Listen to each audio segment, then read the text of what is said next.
quilters, and once again I thank you for spending some time with me. Today we're going to explore the diamond in quilting. And I'm not necessarily calling this a diamond block, but we have diamonds throughout many blocks in quilting. And so just want to talk a little bit about the diamonds that I'm going to show you how to make in this video. The first one is very simple. It's just cutting a diamond shape out of a piece of fabric and appliquing it onto another piece of fabric. There's nothing difficult about this, and you can use your creativity to take it a step further. Here is the same thing, except I sewed some scraps together first, made a little panel of scrap fabric, and then cut the diamond shape out. Once I had it cut, I decided to use my variegated thread to applique it onto the background fabric. And then I used that same variegated thread to outline the diamond. And I made some little diamonds over here. This one is a kite because we know kites are in that shape. And over here is another one. So you just use your creativity to go as far as you want to go with something so simple as the diamond shape in quilting. The next one that I have is one that it's a string diamond. I cut some strings from fabric scraps, some of my beautiful African scraps, and I sewed them together on a background fabric. It was a very lightweight muslin. And then once the diamond was complete, I appliqued it to this black piece of foundation fabric. So you can do that as well. That made a very interesting diamond. And I didn't make any attempts to have anything that was going to be matchy-matchy or everything in the same place. I didn't want that. I really did want the scrappy look that I got. And the last diamond that I'm going to share with you is the diamond that comes from the Lone Star quilt. I think it's one of the most beautiful diamonds that we have in quilting, and so we're going to spend some time on learning how to make the diamond that's in the Lone Star quilt. And this one I think turned out beautifully. So let's get started. Let's get started with our first diamond block, which is the easiest and it's the simplest one that I am sharing today.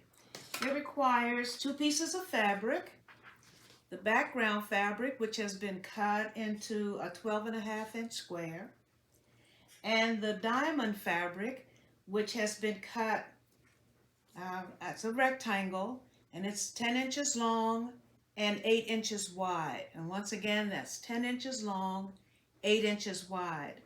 And what we're going to do is fold that rectangle in half, and then we're going to measure from the top of the rectangle down to an area that is about 6 inches, I think. Let me make sure. 5 inches. We measure 5 inches from the top of the rectangle down. And you can see that where I measured 5 inches, I put a little mark because that's the mark I'm going to use to help me cut this piece of fabric into a diamond shape. And so here we go. Get my background fabric out of the way. Lay the ruler down, and I want the ruler to connect that tip of the fold with this mark right here. And I'm going to make a cut from that tip to the mark, and then from the mark to the bottom tip. And we will get a diamond shape. And once we've made this cut, the only thing left to do will be to applique this onto the background fabric. And you can use whatever method works for you as far as appliquing is concerned. Okay, there's our first cut. So you see the top of the diamond has been cut. Now I will cut the bottom part, which is once again starting at that pencil mark down to the bottom tip of the fold. Now, let's see, my blade skipped right there. Okay, and so here is our diamond. You may want your diamond bigger or smaller. You may want it wider or more narrow. You can change these measurements. Your rectangle does not have to be just 10 inches long. It could be longer. I caution you, however, not to make it longer than 12 inches because we want to make sure we leave a 1/4 of an inch space under the point for our seam allowance. We don't want to sew the point into the seam allowance. And the same thing for the top and the sides.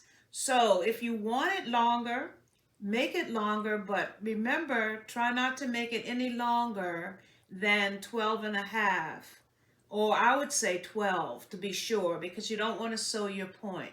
You don't want to lose that point. And now it's a matter of using whatever method you are accustomed to using for applique. Now we want to center the diamond onto the background fabric.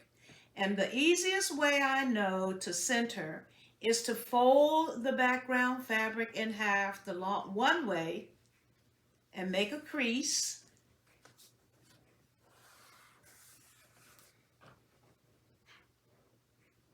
And here's our first crease down that middle.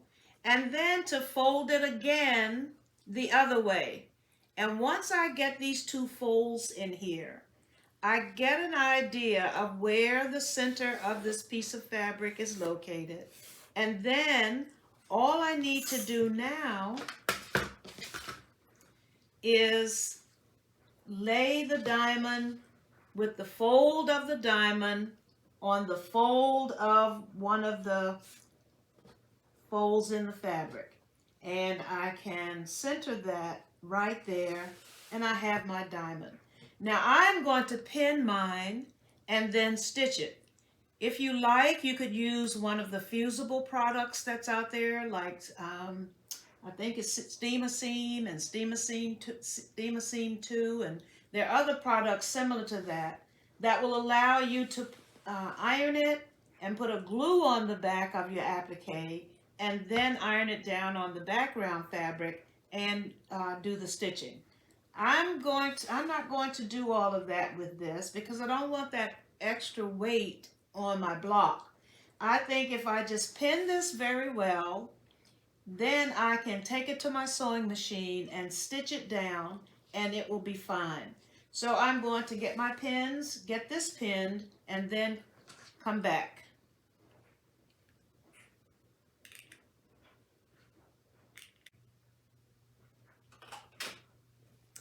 Here is my diamond pinned onto the background fabric, and now I am ready to stitch this. Notice that I don't have the heads of the pins facing out at any of the points, and that's important because you don't want to run into a problem where the presser foot gets too close and the needle comes down on the head of that pin and you've broken a needle or could have done other things too. So now I'm going to stitch this, and I am going to use just a simple zigzag stitch. I'm going to use contrasting thread because I want you to see it. I could use a beautiful red variegated thread. I could use a black thread, beige thread. I could just play up one of the colors that I see in the diamond or the background fabric and use a thread to match that. But as I mentioned, I'm going to use a contrasting thread so that you can see the stitches. I'm also going to use just a simple zigzag stitch.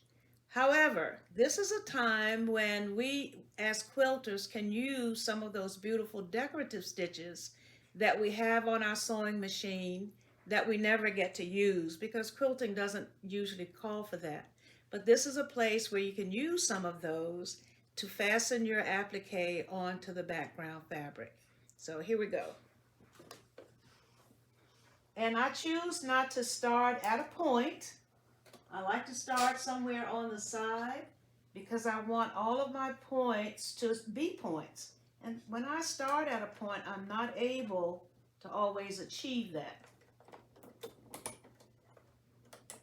So here we go.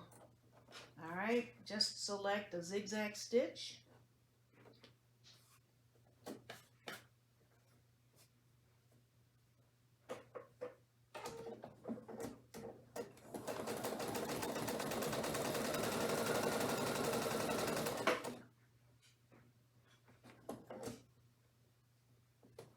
And you want to remove the pins as you go. Don't want to stitch over any pins.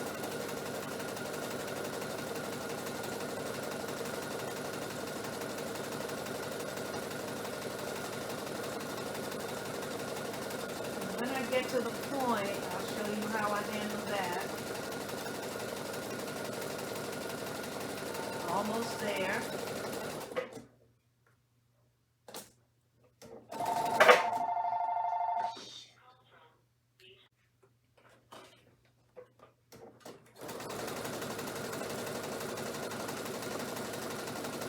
When I get to that point, I'm going to come all the way off of the diamond. Then I can pivot, and I'm ready to go back up the other side of the diamond. And that's important for you to remember. You can also see the stitching that I've completed on the other side of the diamond. And because it's a contrasting thread, that makes it easier for you to see. I'm going to complete the stitching of my applique, and then once the stitching is done, I'll show it to you.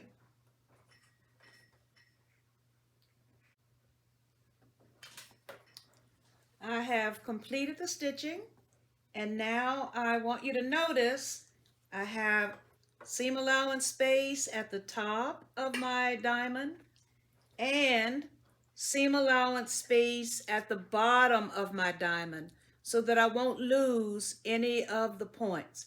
Now I'm going to press it a little bit, and this block is complete. I tend to press it from the right side. Some people would press that from the wrong side, and you have a preference. But I just press it from the right side. I want to press those stitches down so that they will nestle into the fabric. And once I'm done with this, this block is complete, and we can look at another diamond block. And here is our first diamond block using our African fabrics. I can imagine that a whole quilt with these would be absolutely gorgeous.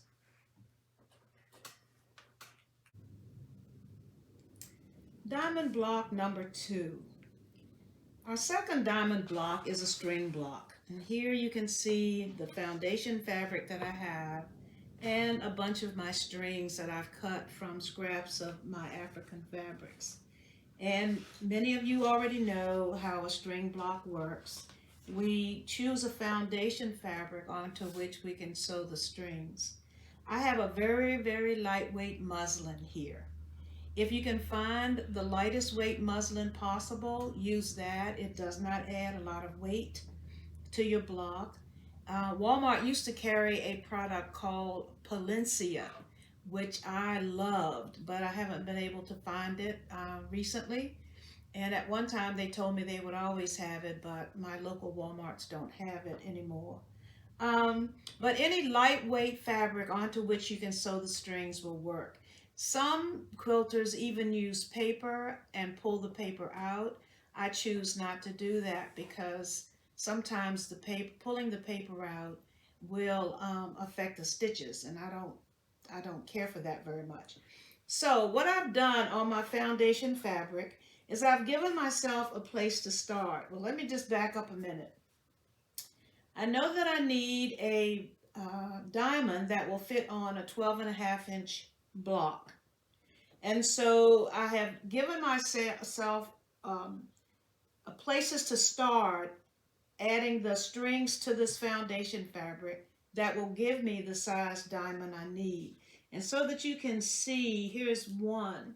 Now I cut these into rectangles, and they are rectangles that are cut 9 inches by 8 inches, 9 inches long, 8 inches wide.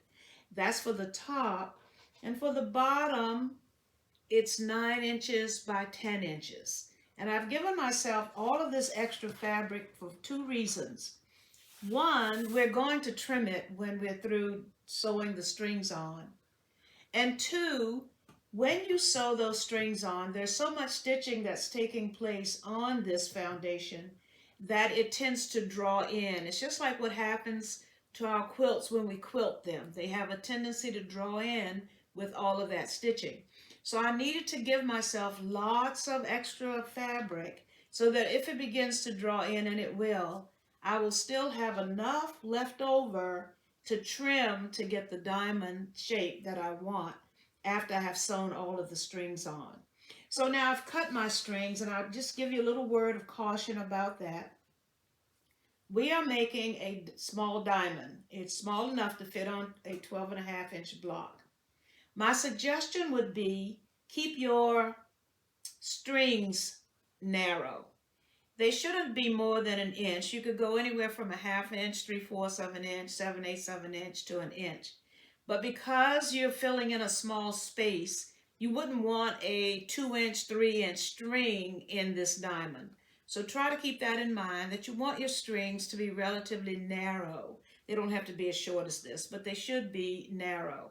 And when you begin to add them to your foundation, give yourself a place to start. Can you see the diagonal line I've drawn there? That's where I'm going to start putting the strings onto this foundation fabric. And now I need to take it to the sewing machine so that you can see me doing that.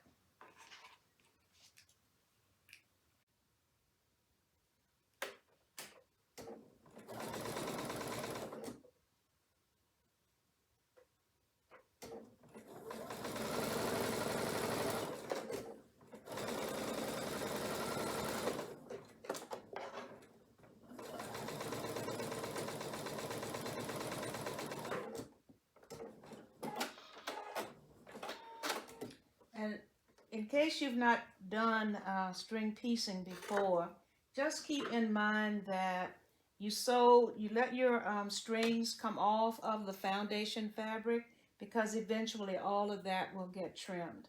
Okay, now we've got the first string on, and we want to just finger press this over, and we get rid of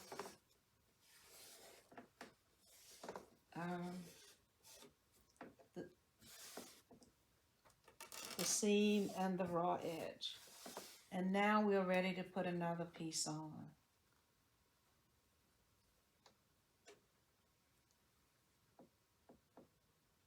And notice that I'm lining them up, right sides together. And I'm going to get this one stitched. And I feel as if I'm stitching in an awkward way, so I need to turn this around so that I can stitch it as I normally would.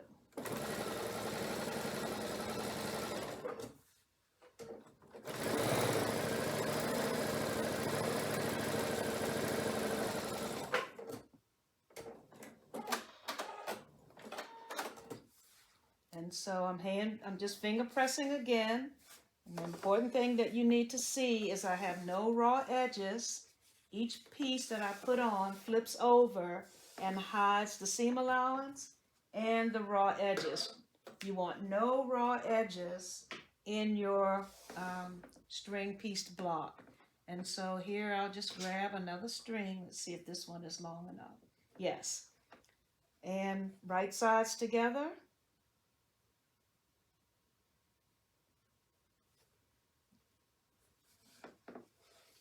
And it's always more interesting if you vary the width as well as you're varying the colors. We're using African fabric, so we know the colors are going to be dynamic.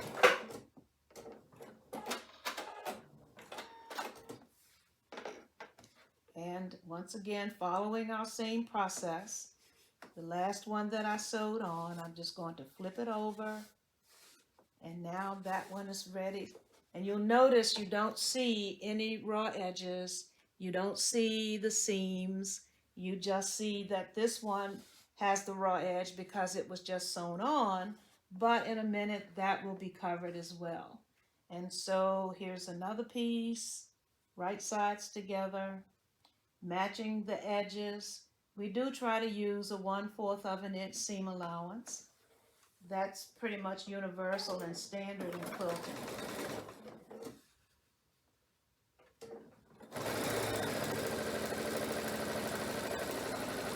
This is one of my wider strings. It's about an inch. I don't have any wider than that, and if I do, I need to cut them before I use them. Because this way, by having them narrow, you truly get to appreciate the beauty of each strip as well as appreciate the contrast that is created. And I'm just randomly picking mine. You may be a little more in tune to putting them together in a certain way, in a certain color, certain theme, and that would be perfectly okay. I'm just not that person. When I string piece, it's usually very random. And once I finish this quadrant of the diamond, I'll do the rest of the stitching off camera and then get back to you to show you how it looks. But there's that piece on there. I can clip these threads. And now I'm ready to just fold that over. And it is a little more difficult because these are smaller pieces, but you know, nothing that you can't handle, nothing you can't do. I've used that before. Here's a piece that I haven't used. It's long and narrow, and I love the fact that it's narrow because I'm getting close to the center. And I do want to check for right sides together. Sometimes with our African fabrics, it's a little hard to tell the right side from the wrong side. But I found that if I look closely enough, usually I can distinguish one from the other. And so let's get this one sewn on.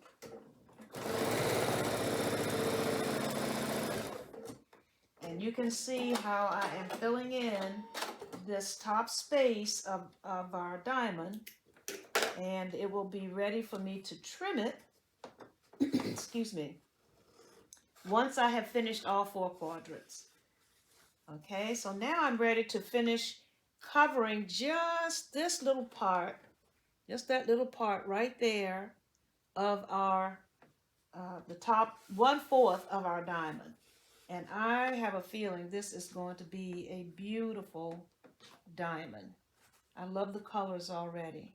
And like I said, I'm not deliberately picking up any one color as opposed to another, but I do like what's going on. Sometimes you have to let serendipity work for you. And what you get, and you just keep moving on. Not everything has to be planned. And that's good. Sometimes we kind of run ourselves ragged by planning everything. And string piecing is one of those things that you really don't have to plan. In fact, I think it's more beautiful when you don't plan it. So we can cut this. And we're almost there. I have just that little tip right there that you can see sticking out that needs to be covered.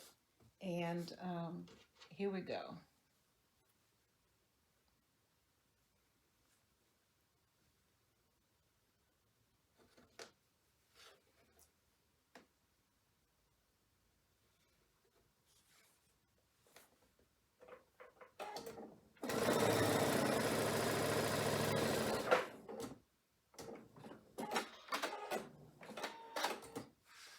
Okay, and that covers that tip. Now, might look like a mess, but there's the first part of our diamond, and I don't plan to trim this until I have done all 4 parts. When I've finished all 4 of the sections of the diamond, then I will trim everything and we will stitch the parts together. So I'm going to continue stitching, and then when I've gotten all of it stitched, all of the strings on, I'll get back to you.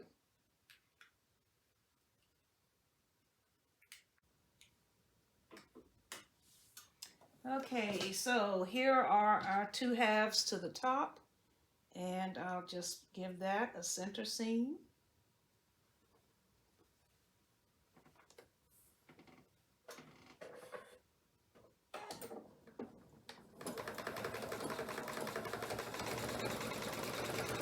And these seams should be pressed open. That will reduce the bulk when we have to sew the top to the bottom. So when I get ready to press this, I'm going to press those seams open.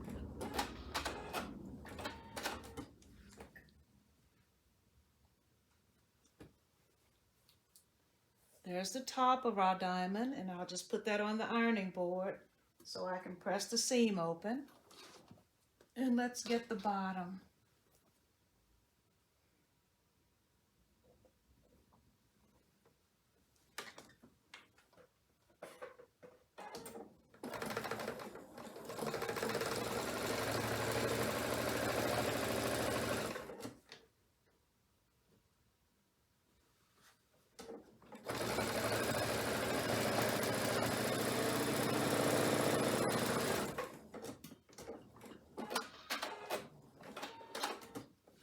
And here's the bottom of our diamond.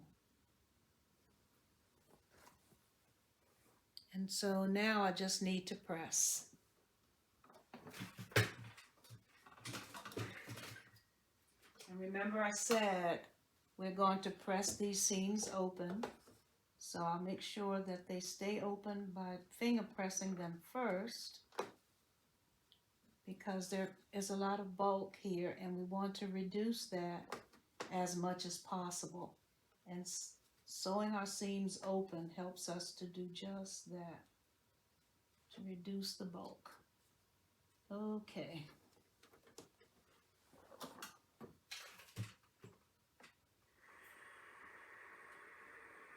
And you can hear that I'm using a lot of steam. And I press it from the wrong side, and now press it from the right side. Okay, there's the top. And let's get the bottom seam open.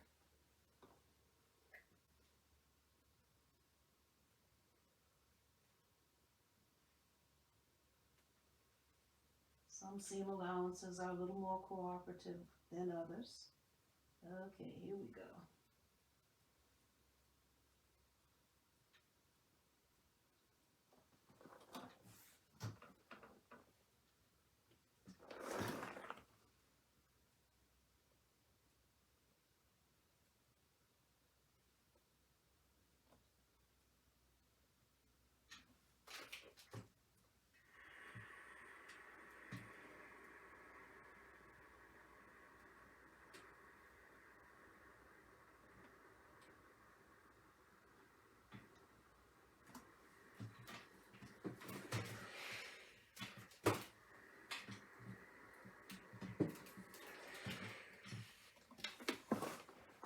And so the last thing we have to do, here's the bottom. The last thing I need to do now is sew the top to the bottom. And I want to make sure I match that center seam. And once I do, you will see the little bit of blue that I put in the middle of each block, each segment. I do need a little pin in here to hold that together for me. Okay, let's get this last seam sewn.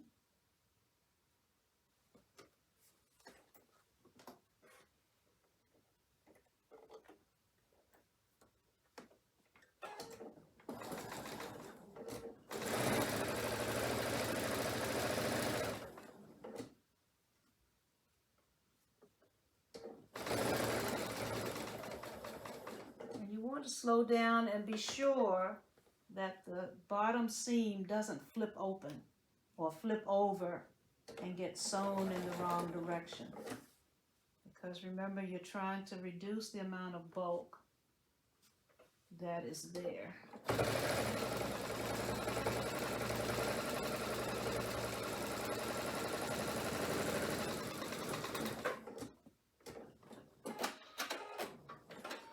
All right, and then this seam allowance will be pressed open. I kind of like that.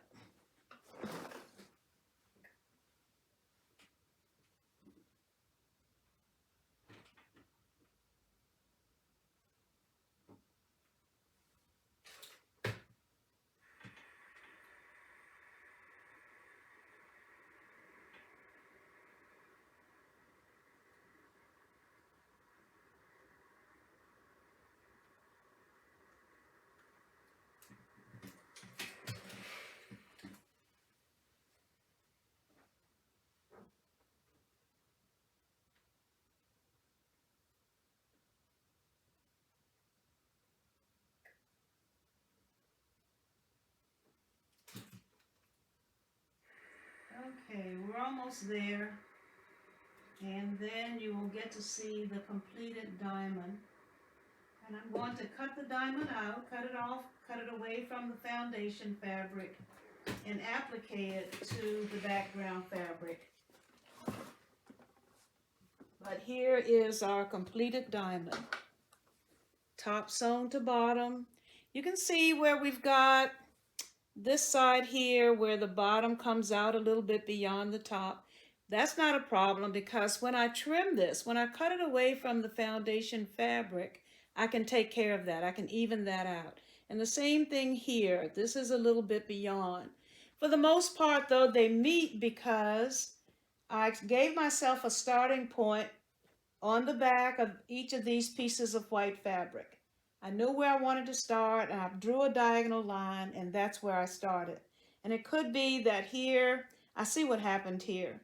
That first piece that I attached to this part is much wider than the piece here. But that isn't something to cause me distress. Since I have to cut it out anyway to make it fit onto the background fabric that I've chosen, won't be a problem. And I'll show you how I'm going to do that in just a moment.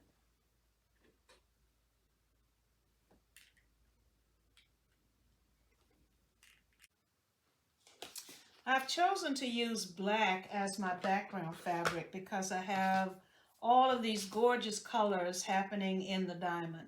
And so my background fabric has been cut to 12.5 inches square because that's the size of that I need for my quilt. And I can see that my diamond is a little bit big for that, even if we trim it out just as it is now. And I want to show you how we can trim it down.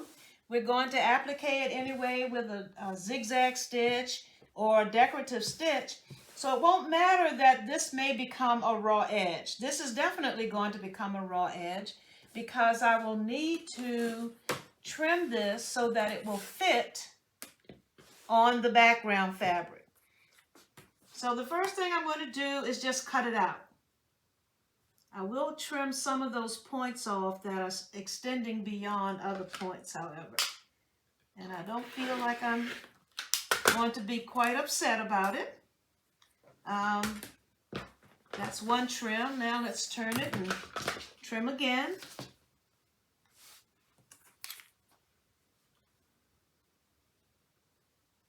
And you just follow the lines of your diamond when you trim.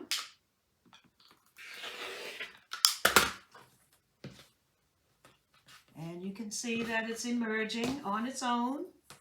And it is still a little large, so I know that I will have to trim again. But right now I'm just taking the background fabric off. That lightweight muslin that I told you about. Not background, I should have said foundation fabric. Because the black is the background. And I want to make sure that I make this diamond small enough so that when I put it onto my background, I will have a seam allowance left between the point and the edge of the fabric. So it is obvious that this has to be trimmed again, and that's okay. I'm going to trim it once more. I'm going to eyeball mine. You may be a little more cautious and decide not to eyeball yours, but to actually measure and do all of the wonderful things that we should do. I'm not there, so I'm going to do this the Vivian way. And I'll just take a little bit each time, just getting this so that it's going to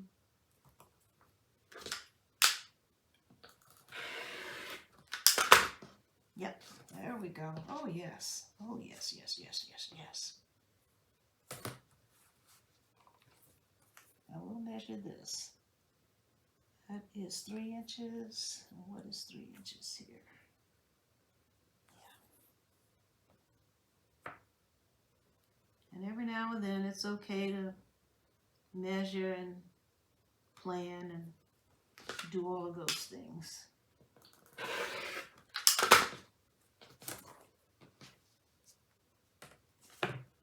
And I think we are there. Almost there anyway.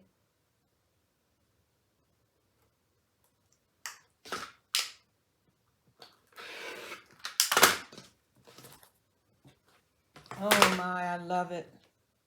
It may need to be trimmed just a little bit more, but can you see how gorgeous that is against that black fabric? Those colors just pop and sing and dance, and they just say, come and look at me. That's because the black helps every color that's in here to shine. And when you do yours, you want to do the very same thing.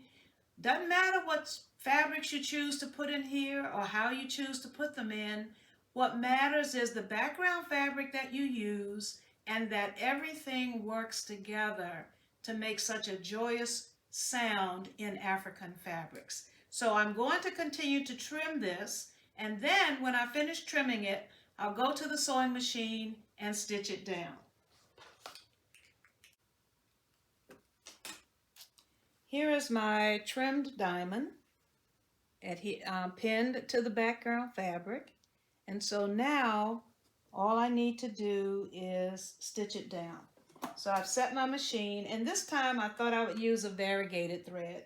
I'm not sure if it will work or not, but I'm going to try it and see. And just make sure you remember you don't start at a point when you start sewing. Make sure you start on one of the sides, and that's where you'll end, and it's so much better than trying to start at one of the points. And your finished product is a lot prettier if you don't start at a point. So I'm just going to start right here and see how things work out. And I think I will just go back to the zigzag stitch that I used before. Okay.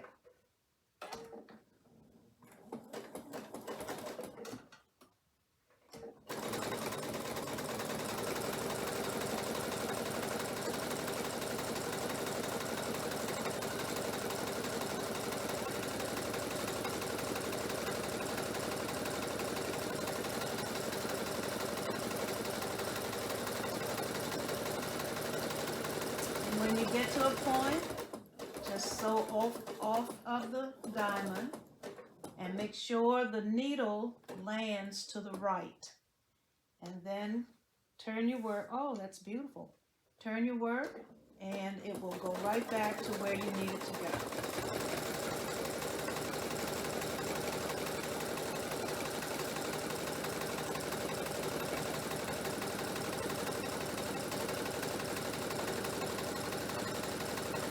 You can remove the pins as you get to them. I think you can begin to see how pretty this thread is on this diamond.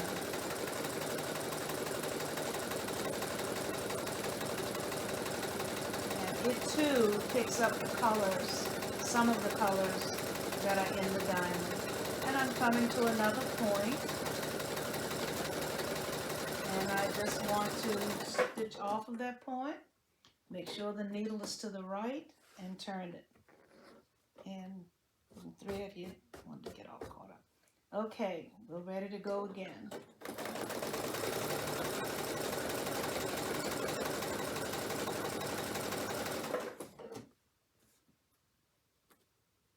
And I'm going to continue to stitch, and then when I get back with you, I will show you the final product.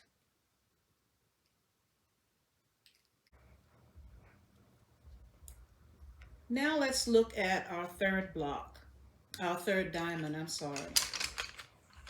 And this is one of, I think, one of the prettiest diamonds in all of quilting. And it's the diamond that we get in the Lone Star quilt block. The diamond is made up of smaller diamonds, and together, depending upon how you organize your colors, it makes such a striking design. So I'm going to talk a little bit about the Lone Star quilt block. And if you're interested in getting a sheet similar to this, you can go on the internet and do a search for Lone Star pattern free printables. Once again, Lone Star pattern free printables. When you get to the page that comes up, you want to click where it says Best of Lone Star Quilt Pattern Free Printables.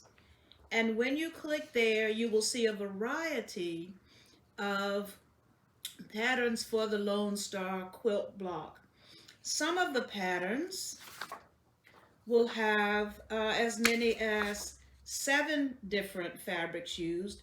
This is one I was considering, and so I colored it in just to make sure to see if that was what I really wanted to do. Sometimes you will see patterns that only have places for just 2 fabrics or 3 fabrics. You will decide what you want and what size you want. This is one for 3 fabrics. So you can get your printables. When you do, make sure you take some time to organize your thinking and actually color in what it is you want. Look at your fabrics. These are my fabrics right here. These were the colors that I wanted. I wanted this yellow to be the one that was at the very tip. And then I wanted this red, the purple. This one had green in various tones, a little yellow, a little white, and some black. And I really liked it, so I put that in there too. And then this gold with some red accents. You will do the same thing with yours. Decide how many fabrics you need based on the design that you get. And then get your fabrics, because you need to see what colors you're using. Get your fabrics together. Gather up your coloring pencils. And I have a huge bag of color pencils. I'm never without my color pencils. And then you're going to do what I did. It keeps you from making mistakes and wondering what color goes next. So I'm just showing you what I did. Remember, I wanted the yellow to go at the tip. So the yellow is here at the tip, and the yellow is there at the tip. Then I wanted the red to be next, and you can see that I've colored that in red. The purple is my 3rd fabric. The green is my 4th fabric. The gold is my 5th. And then it repeats itself. It moves back to the 4th fabric, the green, the 3rd fabric, the purple, the 2nd fabric, the red, and then the 1 fabric, that is the gold. Something else you will want to do when you're planning what you're going to do as far as completing this diamond. Make sure you number each one of the little diamonds that you have there. That helps you with determining fabric placement. So in my case, these numbers tell me my 1st fabric is yellow. My 2nd fabric is red. My 3rd fabric is purple. The 4th fabric is green. And the 5th fabric is the gold. That's what I should have in my first set of fabrics. And then moving away from that, you can see the order of fabrics in each line down here. And you will have to group your fabric. So let me go back a little bit. When you have decided what fabrics you want to use, the first thing you're going to do is cut your fabrics into strips. Get these out of the way. In my case, I cut the fabrics into 1.5-inch strips because I'm making a smaller diamond. If you were going to make this whole pattern, just always know you can cut these strips whatever size you want. They can be 2 inches, 2.5 inches, 3 inches, 3.5 inches.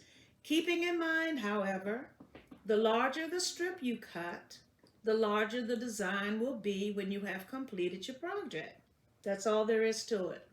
I could have cut my strips smaller and I would have gotten a smaller diamond, but I'm going to stick with the 1.5-inch strip that I have. And I've taken strips from all 5 of my fabrics. And now it's time for me to group those strips so that I can sew them together and use them in my diamond. So here we go with grouping. Now I have to stay very organized or I will get things confused. So this is my first group of fabrics. After I got them grouped, I clipped a number 1 on them. So I will know these are the fabrics I need for the first part of my design. After I grouped my number 1 fabrics, I came back and I grouped my number 2 fabrics. And here it is. I have a clip on them and a 2 on them. And I'm going to show you now how they correspond to what you saw on my diagram. So let me open them up. Take the clip off. I don't let it get too far away because I don't want to get anything mixed up. I want to get the exact design that I've planned. Okay. Once I lay these out, I'm going to show you the design again so you'll know exactly what I mean. There's the yellow. Remember, yellow was my number 1 fabric. There's the red. Red was my number 2. Here is the purple. Purple was number 3. Here is the green. Green was number 4. And the gold is number 5. And let me show you where that is once again on my drawing. This is why it's important for you to color this in before you get started. Okay, you see the grouping that I have is this grouping right here. Straight down that side. That's the group of fabrics that I want to be together and that it will make that part of my diamond. So I have yellow in the number 1 place. I have red, while you're looking at this, I have red in the number 2 place. I have purple, that's in the number 3 place. I have green, that's in number 4. And then I have gold in number 5.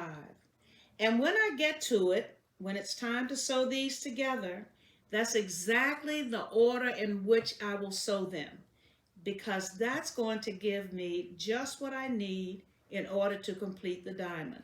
So I'm going to put my number 1 stack together again and show you number 2 because you need to see how they work together.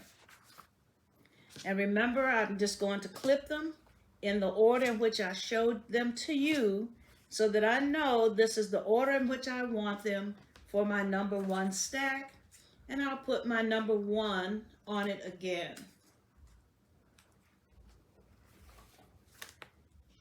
All right, number 2 stack.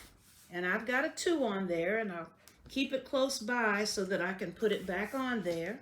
And in the number 2 stack, I've got red, purple. I think that purple is so pretty, that's why it pops out. Green, gold, and green. And these 2 greens were cut from the same piece of fabric, but in different places, so they're different tones. I like that. Okay, let's find where that is on the chart. Look carefully right here. This was the number 1 group. Now I've moved to this group, number 2. I'm going straight down. I've got red. Red is here. I've got purple is next. There's the purple. Green is next. I have the green. Gold is next. There's the gold. And the last one down here is green. So this grouping is complete, and I can put the clip back on it and put it together. The biggest thing you want to do for this is stay organized. And so let me review just a little bit. Choose your fabrics. First of all, choose your design. Does your design call for 3 fabrics, 2 fabrics, 4 fabrics, 5 fabrics? You'll know by the number of little diamonds that there are in the design. I know that this one called for 5 fabrics because if you look, count any way on that diamond, you see 5 little diamonds in each segment of the Lone Star. So I knew I needed 5 fabrics for just this segment. If I were going to make this whole star, I might change things up. And this is where your creativity comes in. Maybe I would make every other segment this color. So this one, this one, this one, and this one could all be that. But I might choose another set of colors for this, and this, and this, and this. You're only limited by your own imagination and your own desires. So I'm just using 1 diamond out of the entire Lone Star. I could have used this Lone Star. And you tell yourself, how many fabrics would I need? I only need 2 different fabrics for 1 diamond in that Lone Star. I could have used this Lone Star. And if I count, I only need 3 fabrics for 1 diamond in that Lone Star. And I think you're getting the picture now. I think you're beginning to understand how all of this works. Here is the one that I had started to use at first, and this one requires 6 fabrics because there are 6 little diamonds in each segment of the Lone Star. So once you get your printable and you look at the printable, look at 1 segment of the Lone Star, and that will tell you how many fabrics to choose for your diamond. And you may eventually make the whole Lone Star, and if you do, find a way to share it with me because I think it will be gorgeous. Okay, now that we know what fabrics I am using, we know how I have cut them into strips, and I used a 1.5 inch strip. There is no carved in stone rule that says you have to use 1.5 inches. You're going to use whatever width you want. In my case now, I'm trying to fit this diamond on a 12.5 inch background piece of fabric. So I don't want it too big. I have made Lone Stars before, and I've made very large Lone Stars in a quilt. And I've cut the strips much, much wider because the width of the strip is going to help determine the size of your Lone Star and the size of your diamond in this case. All right, the next thing I need to do is sew my groups together. So I'm going to the sewing machine and show you how we sew them together.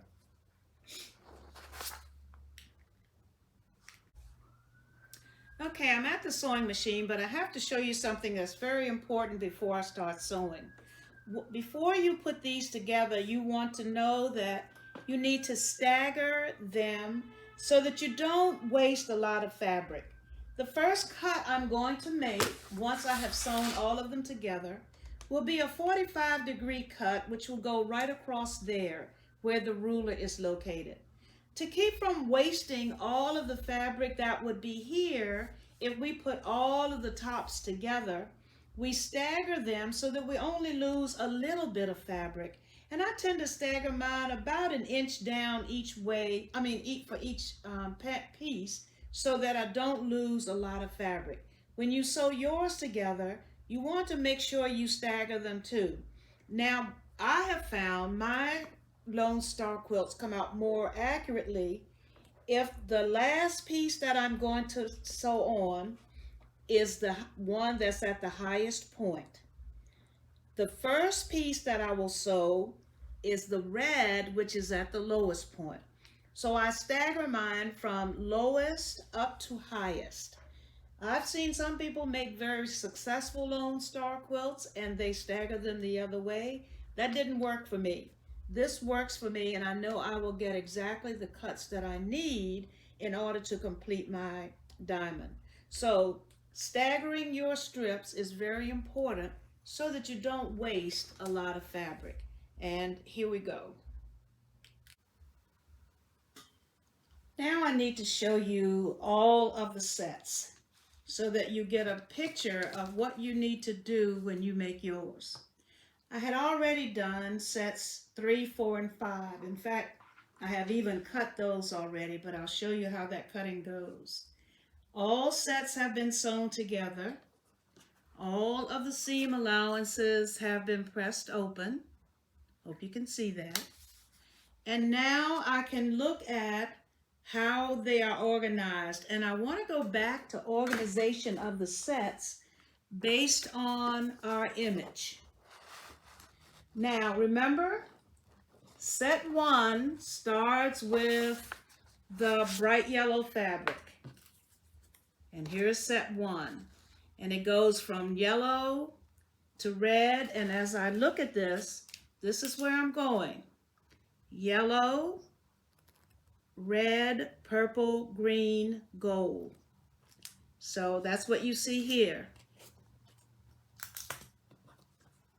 Yellow, red, purple, green, gold. That's why you want to use color pencils to color this in. It really does help you to stay on task and to get the strips organized exactly the way you need them to be. Set 2. I've already sewn it together, pressed the seam allowances open, and let's look at what set 2 should, how set 2 should be arranged. It starts with red, and here we are. Set 2, we're going straight down this way with set 2. We went straight down with set 1. Now we're going down with set 2. I hope you can see that. And so we start with red, and then it goes to purple, and then it goes to green, gold, and green. And so that's what you see here. When you do your design, that is what you want to do, is follow what you have colored in. It is important that you color these so that it makes it easier for you to follow the correct pattern, because no 2 sets go together exactly alike, and you have to be aware of that. All right, now we're with set 3. And set 3, and you can see it's number 3, and here is set 3, and it goes straight down this way. Starts with purple, ends with purple. Purple, green, gold, green, purple. And here it is. Starts with purple, goes to green, goes to gold, goes back to green, and then it finishes with purple. You are already realizing that no 2 sets will be organized exactly alike if you didn't color them in to be exactly alike. I didn't color mine to be exactly alike, so they aren't.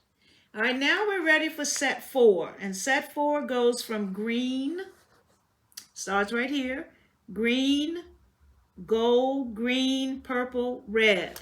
And so here we go.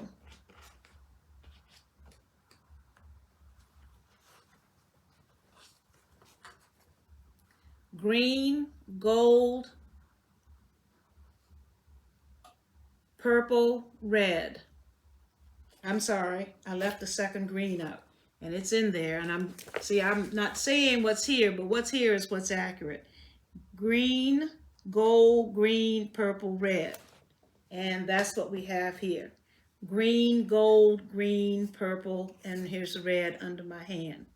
Okay, and so our last set, set 5, starts right there, and that's gold, green, purple, red, yellow. And here we go.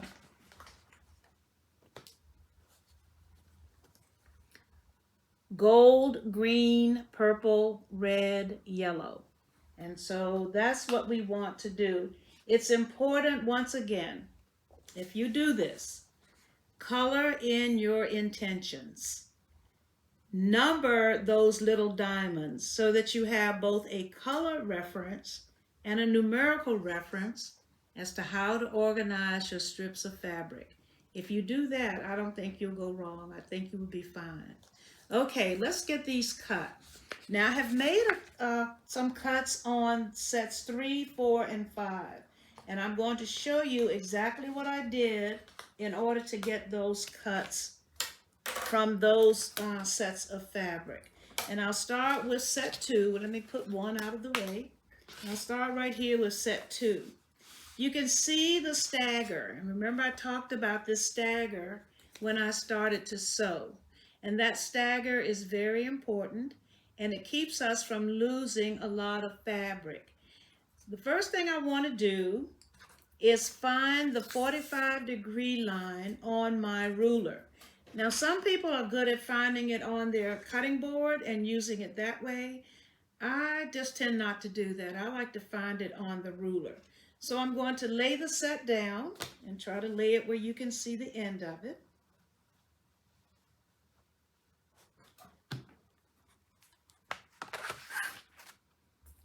And there's my 45-degree, you see the 45 there. And we can either use the line that goes in this direction or the one that goes in this direction, whichever one we need. And we will still get that 45-degree angle. I'm going to lay the 45-degree line on the edge of the fabric. And I'm laying it in such a way that I can come right across this stagger. Let's see if I can turn this because I want you to see this. Yeah.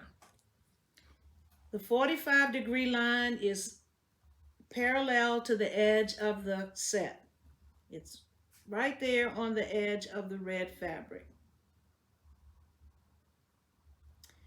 That means that when I cut, and I need to move it back a little bit because there's still some selvage there. So I'm going to move it down just a little bit. Okay. Now I'm going to cut this off. I don't need this. And so we just cut it off.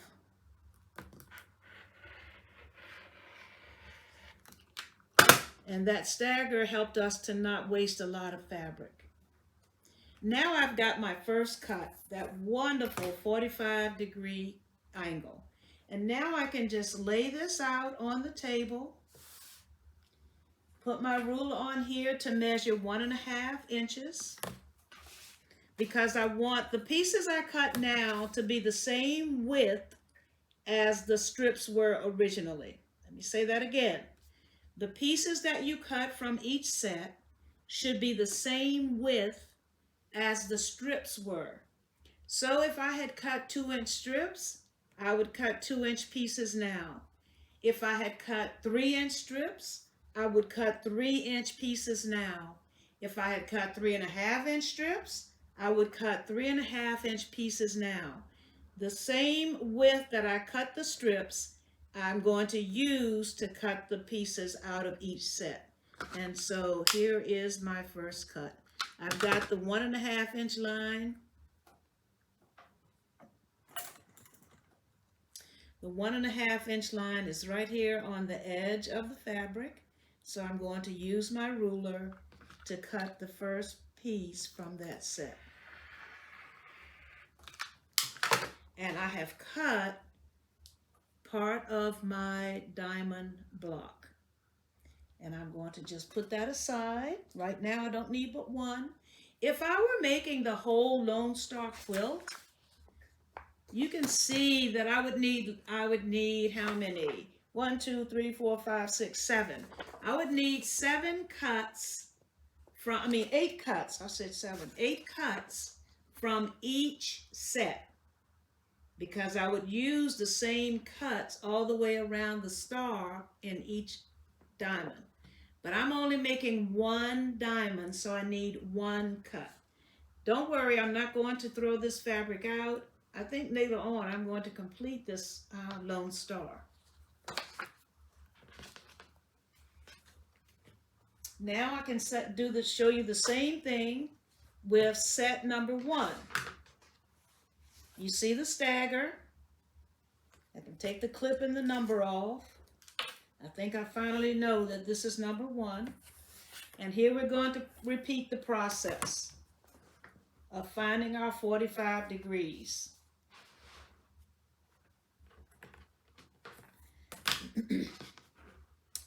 Put this right here so you can see it. I'll find that 45-degree line. There it is, right there. And I'm going to lay that on the edge of the set. Just like that. I love it when a plan comes together, and this one came together so beautifully. Now we have that excess that we don't need. You can see the selvage edges there. And so we can get rid of those.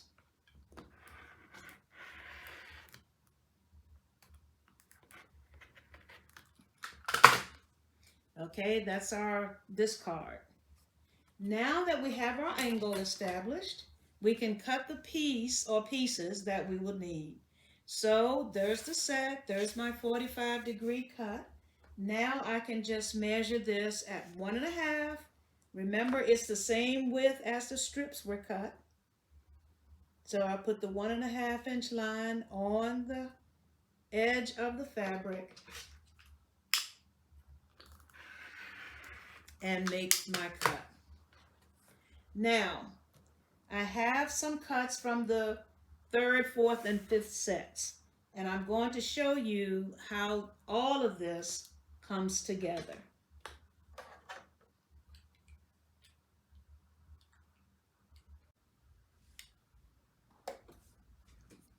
I have the diamond laying here on my table, and now I have to flip right sides together and sew it. So I'm going to take this piece from set 1 and lay it right sides together with the piece from set 2. When you do this, don't start sewing immediately. This is kind of a tricky little guy, and the seams should match not at the beginning of the seam, but they match 1/4 of an inch in. So I'm going to put a pin in the 1/4 of an inch space here on the top, and a pin, and push that pin straight through to the 1/4 of an inch space in the second piece. And I want that pin to stand up straight. Once the pin is straight, then I can pin these two pieces together because I want those seam allowances to match. Here we go again. Here's another seam. I'm going to choose the 1/4 of an inch spot, and then we get the 1/4 of an inch spot here. And I want the pin to stand up straight, matching those seam allowances, and then I can pin them together. You might want to just take a little marking tool and mark that spot on the back of your pieces, whatever works for you. It's just that I've sewn so much and I've sewn so many quilts. 1/4 of an inch is just pretty much in my, I guess, in my eyes now. And so I don't have any problems with eyeballing this. I do like to put lots of pins, and I will put a pin at each seam allowance because I don't like to take things loose. And so I want it to be right where it needs to be the first time that I sew it. I don't like having to sew it a second time, although I will, and have had to do that. But I don't think any of us like that very much.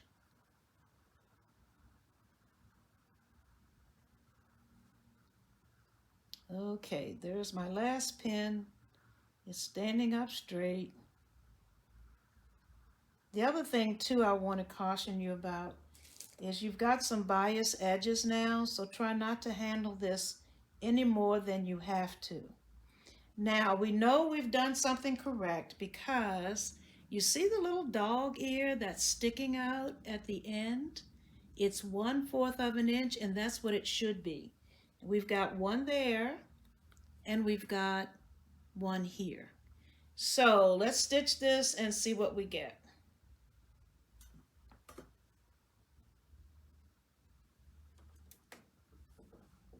And you start your stitching in the well of the two, where the two cross. And by that I mean the stitching starts right here, right in that well between the dog ear and the fabric from the bottom. You start in that well. If you've pinned everything accurately, that well is a 1/4 of an inch from the edge of the fabric.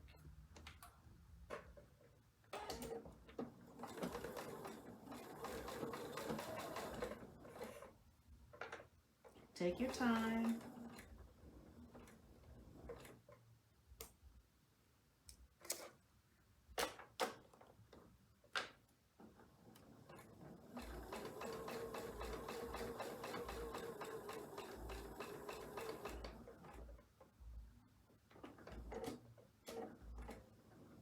I hope I get some people who will try this diamond and maybe eventually try a Lone Star block. Beautiful block, and it's kind of serendipitous. Even though you color it in, you still get something at the end that's prettier than what you had designed or what you had colored in on your printable. And when you finish stitching, you should also finish in that same well at the end. Okay, let's see what we've got.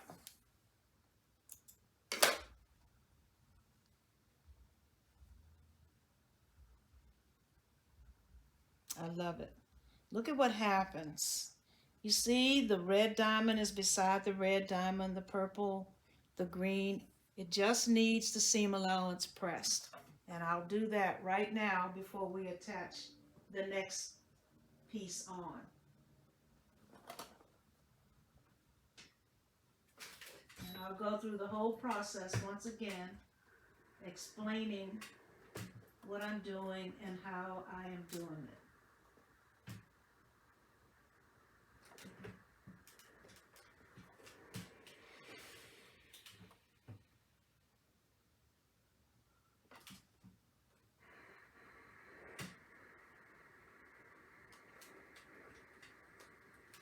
I also suggest that you press your seams as soon as you sew them. Don't wait, because it's easy to press one at a time.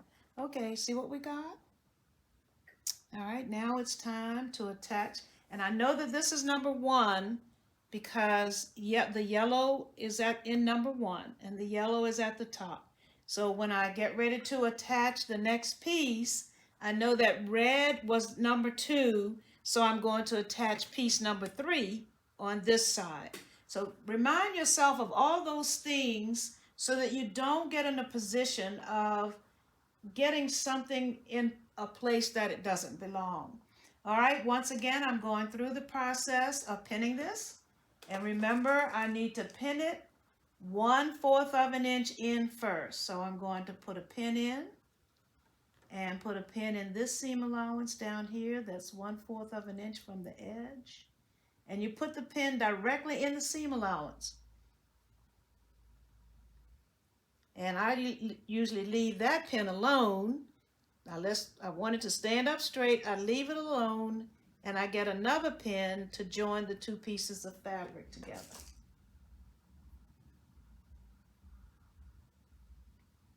Okay, now I can take that one out and pin the next seam allowance. And one of the reasons Lone Star blocks are so beautiful, they do require work. They require you to be extra careful And they can be a little tedious, but the end product is so worth it. So we get the pin standing straight. We get another pin to put in beside it.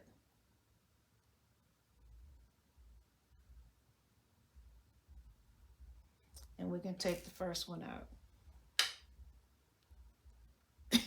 Excuse me. And the other thing to remember is you're going to have more seam allowances to match the more fabrics you use in your Lone Star.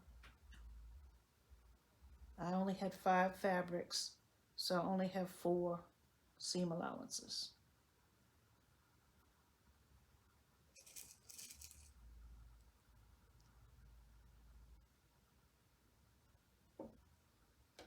And here's the last one. I'm hoping you will try this. I think this Lone Star will be gorgeous with these African fabrics.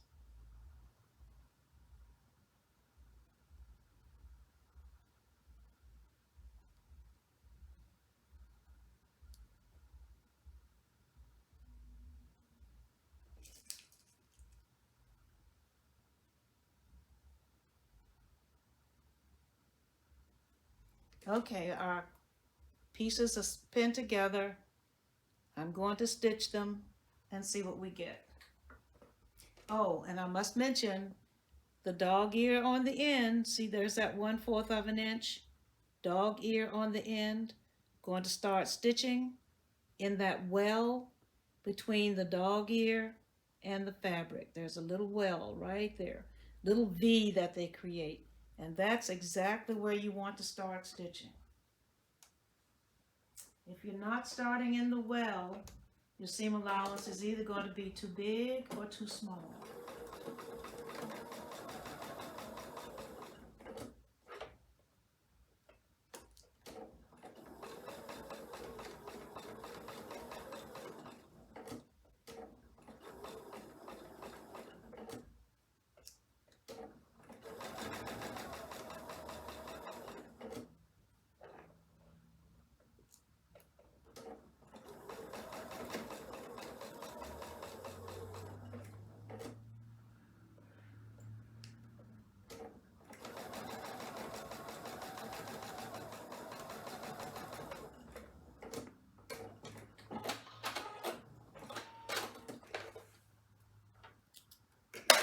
Okay, and here we go again.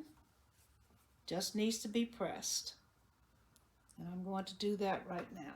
And remember, once again, the seam allowance is pressed open. And you can see, because I used a 1.5 inch strip, this is a relatively small diamond. And it should fit on a 12.5 inch background fabric.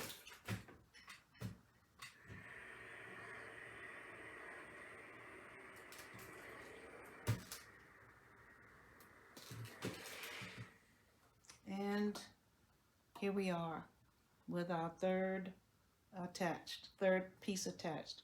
I'm going to complete this by sewing on 4 and 5 and then show you the finished diamond.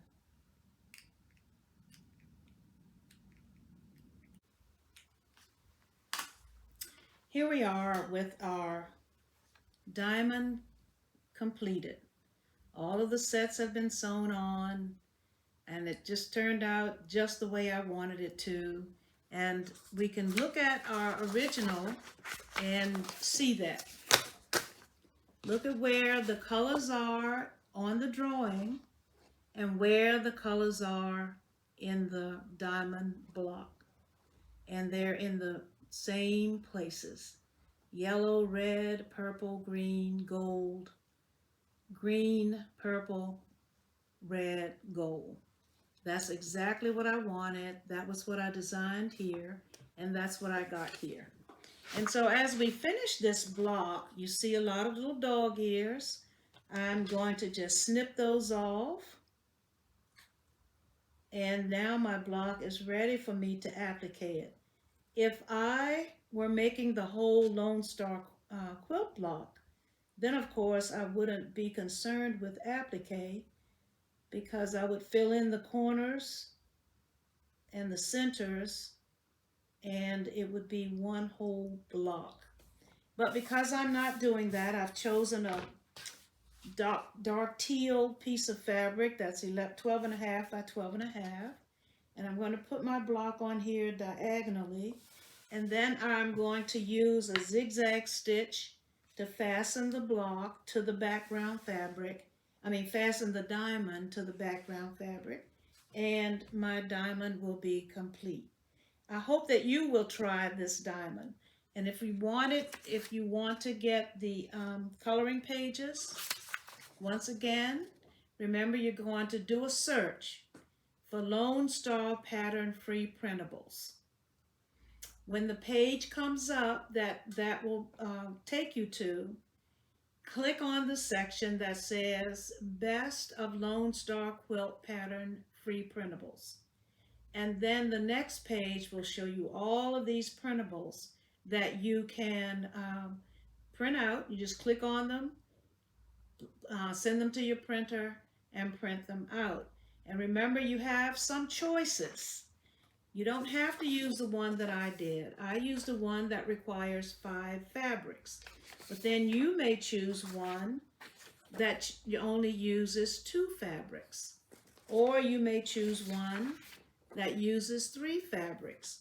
Or you may choose one that uses 6 fabrics. The choice is up to you. And there are some on there that may use 12 fabrics. There are some that use anywhere from 9 to 10 to 11 to 12 fabrics.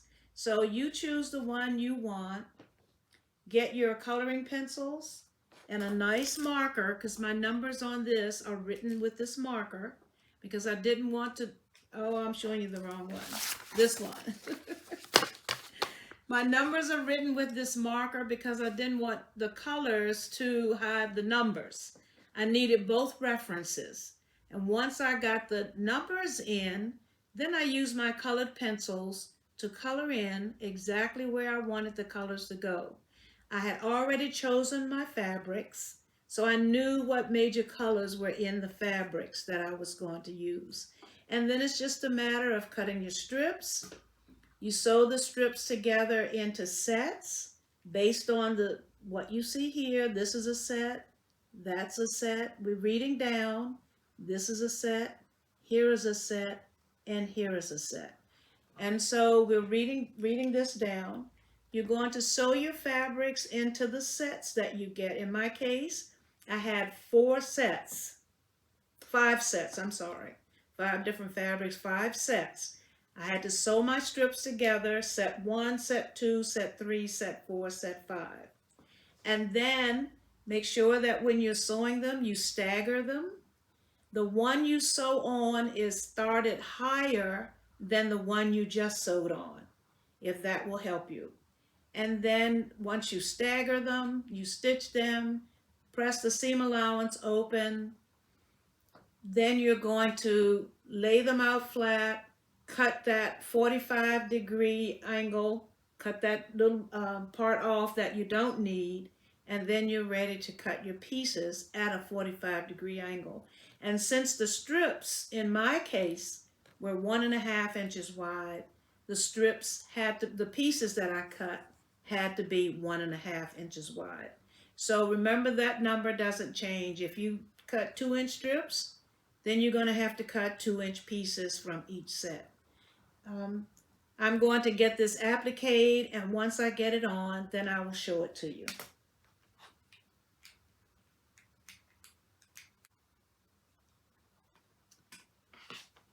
The diamond has been appliqued onto the background fabric. Just used a satin stitch and decided to put it, from corner to corner, since it is a diamond. And that's it.